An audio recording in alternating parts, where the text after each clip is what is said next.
এটা যে এইভাবে ধরবেন। ও এই যে দর্শক দেখছেন শীতকালের পেয়ারা, এটা খেতে দারুণ মজা।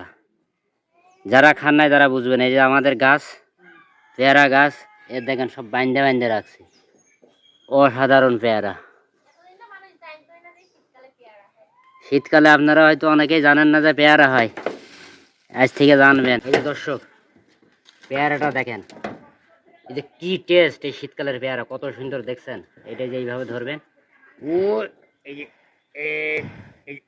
এইভাবে ছিঁড়বেন, দেখছেন কত সুন্দর পেয়ারা।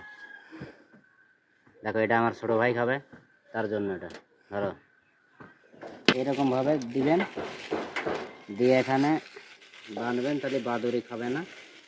আর না খাইলে পেয়ারাটা বড় হবে, ফ্রেশ হবে, ভালো হবে। এই যে এইভাবে পলি দিয়ে বাঁধবেন। এই যে দুই একটা পলি দিয়ে বাঁধা আছে, ওইগুলো ভিডিও নাও।